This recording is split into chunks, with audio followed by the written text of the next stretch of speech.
E aí, pessoal, tudo bem? Preparados para mais um Deep Dive com a gente? Opa, preparadíssima. Hoje a gente vai mergulhar num tema super importante e que com certeza vai te ajudar a entender melhor as nuances do sistema judicial brasileiro. Interessante. Qual tema então?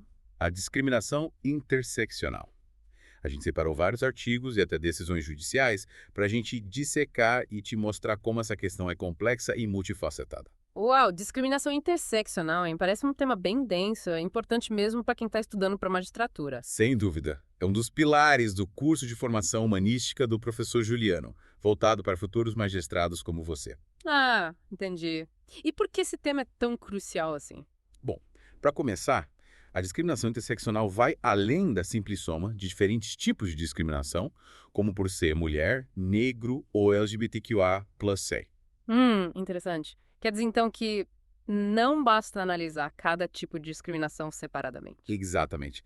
É preciso entender como essas diferentes formas de discriminação se entrelaçam e criam uma experiência única de opressão. Entendi. Você poderia dar um exemplo para ilustrar melhor essa ideia? Claro, imagine uma mulher negra que é vítima de violência doméstica. Ela não sofre apenas com achismo, mas também com racismo. Ah, compreendo. As duas formas de discriminação se somam, né? Na verdade, elas se multiplicam. A interseccionalidade mostra que essa mulher negra, por exemplo, vive uma opressão muito maior do que a simples soma do machismo e do racismo. Nossa, faz sentido. É como se as discriminações se potencializassem, né? Isso mesmo. É como um nó, sabe? Várias linhas se cruzando e formando um emaranhado difícil de desatar. Caramba, que imagem forte. E como a gente pode aplicar esse conceito da discriminação interseccional na prática? Uma das áreas em que a interseccionalidade é fundamental é na análise de casos jurídicos. E como isso funciona? Por exemplo, ao analisar um caso de violência doméstica, é crucial considerar a raça, a classe social, a orientação sexual e outros fatores que podem ter contribuído para a situação da vítima. Legal. E como o Brasil, com toda a sua história de desigualdade social, lida com a discriminação interseccional? Bom, a gente tem algumas leis importantes, como o Estatuto da Igualdade Racial e a Lei Maria da Penha. E essas leis são suficientes para combater a discriminação interseccional. Olha, essa é uma questão complexa. As leis são um passo importante, mas ainda há muito a ser feito. Tipo o quê? A gente precisa garantir que os operadores do direito, como juízes e promotores, estejam preparados para lidar com a complexidade da discriminação interseccional. Ou seja, eles precisam entender como analisar os casos considerando todos esses fatores, né? Exatamente. É preciso oferecer treinamento adequado para que eles consigam enxergar as nuances e as intersecções que muitas vezes passam despercebidas. Verdade. E como a gente pode saber se a lei está sendo aplicada corretamente nesses casos? Uma forma de avaliar isso é analisar as decisões judiciais. A gente vai se aprofundar em alguns casos reais mais para frente nesse deep dive. Que legal! Estou curiosa para saber como a justiça brasileira tem lidado com a discriminação interseccional. A gente vai desvendar tudo isso juntinhos. Mas antes de mergulhar nos casos, que tal a gente dar uma olhada em como outros países têm lidado com essa questão? Boa, acho super importante a gente ter uma visão mais ampla do problema. Bora lá? Comecei pesquisando sobre a União Europeia e olha, me surpreendi. Apesar de falarem em discriminação múltipla, eles ainda não mergulharam de cabeça no conceito de interseccionalidade. É como se reconhecessem um problema, mas não soubessem direito como lidar com ele. Parece que eles ainda estão engatinhando nesse tema, né? Mas e aqui no Brasil, será que a gente está mais avançada? Bom, a gente tem algumas leis importantes, como o Estatuto da Igualdade Racial, que, pelo menos no papel, reconhece a questão da interseccionalidade.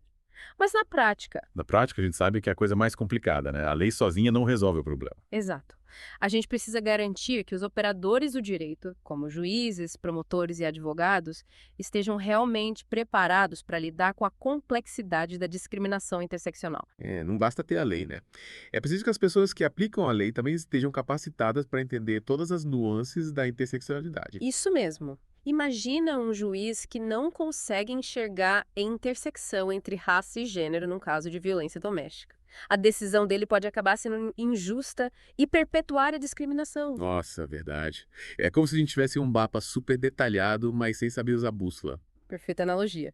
E além de capacitar os operadores do direito, a gente precisa investir em pesquisas e produção de conhecimento sobre discriminação interseccional no Brasil. A gente precisa entender melhor a fundo como esse problema se manifesta na nossa sociedade, né? Com certeza. A gente precisa de dados, estatísticas, estudos que mostrem a realidade da discriminação interseccional no Brasil. Só assim a gente vai conseguir formular políticas públicas eficazes para combater esse problema. Falando em políticas públicas, você acha que o movimento Escola Sem Partido tem alguma relação com a discriminação interseccional? Olha, essa é uma questão polêmica. Os críticos do movimento argumentam que, ao tentar proibir a discussão de certos temas nas escolas, o Escola Sem Partido pode acabar silenciando vozes importantes e perpetuando a discriminação contra grupos minorizados. Entendi. A preocupação é que, ao tentar evitar a chamada doutrinação ideológica, o movimento acabe limitando a liberdade de expressão e o debate plural, o que pode ter consequências negativas para estudantes que já sofrem com a discriminação. Exatamente. Imagina, por exemplo, um aluno LGBTQIA+, que se sente silenciado e invisibilizado em sala de aula porque a escola não pode abordar temas relacionados à diversidade sexual. Nossa, é verdade. Isso pode ser muito prejudicial para a autoestima e o desenvolvimento desses alunos. Sem dúvida. A escola tem um papel fundamental na formação da cidadania e no combate à discriminação.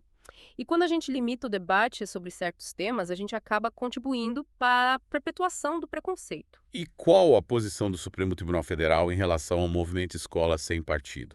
O STF tem se posicionado contra as iniciativas do movimento, defendendo a importância de uma educação plural e democrática que promova o debate crítico e o respeito à diversidade. Faz sentido. O STF reconhece que a liberdade de ensinar, assim como a liberdade de expressão, precisa ser exercida dentro dos limites da lei e dos direitos fundamentais, sem que isso signifique negar a realidade e a importância da diversidade na sociedade. É isso aí. O STF tem enfatizado que a escola é um espaço fundamental para a construção de uma sociedade mais justa e igualitária, e que a educação deve promover a igualdade de oportunidades para todos, independentemente de sua raça, gênero, orientação sexual ou qualquer outra característica. Que bom saber que o STF está atento a essa questão. Mas voltando ao tema da discriminação interseccional, você mencionou que a gente ia analisar um caso real. Qual caso você escolheu? Escolha um caso que aconteceu no Reino Unido, o caso de Very Hotels. Apesar de não ser um caso brasileiro, ele ilustra muito bem as dificuldades de se reconhecer e combater a discriminação interseccional na prática. Interessante. E por que você acha que esse caso é relevante para o contexto brasileiro? Porque ele nos mostra que, mesmo em países com leis mais avançadas em relação à igualdade, a discriminação interseccional ainda é um problema real e que exige muita atenção por parte dos operadores do direito. Verdade. A gente pode aprender muito com as experiências de outros países, né? E o que aconteceu nesse caso de Very Hotels? Bom, nesse caso, 2 garçonetes negras que trabalhavam num hotel de luxo alegaram ter sofrido discriminação por causa da sua raça e gênero. Elas sofreram humilhações, foram tratadas de forma diferente dos outros funcionários e, inclusive, sofreram preconceito por parte de alguns clientes. Absurdo. E o que aconteceu? Elas conseguiram provar a discriminação. Conseguiram. Elas apresentaram provas e testemunhas que confirmaram os maus tratos. Mas, mesmo assim, o tribunal não reconheceu a interseccionalidade na discriminação. Sério? Quer dizer que, mesmo com todas as provas, a justiça não considerou que a raça e o gênero delas estavam interligados na discriminação que elas sofreram. Infelizmente, não. O tribunal analisou cada fator de discriminação separadamente, como se fossem questões isoladas. Nossa, que frustração! É como se a justiça tivesse ignorado completamente a complexidade da situação, né? Exato.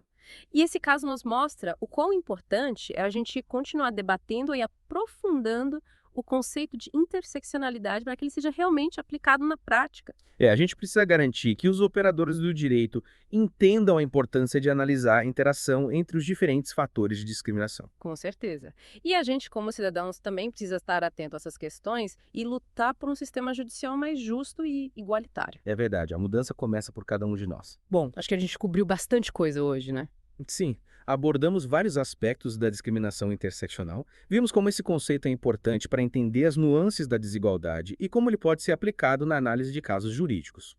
E vimos também como o Brasil ainda tem um longo caminho a percorrer para garantir que a interseccionalidade seja de fato aplicada na prática. Exatamente. Mas, com informação, debate e conscientização, a gente pode contribuir para a construção de uma sociedade mais justa e igualitária. É isso aí. A gente espera que esse Deep Dive tenha te inspirado a se aprofundar ainda mais no tema da discriminação interseccional.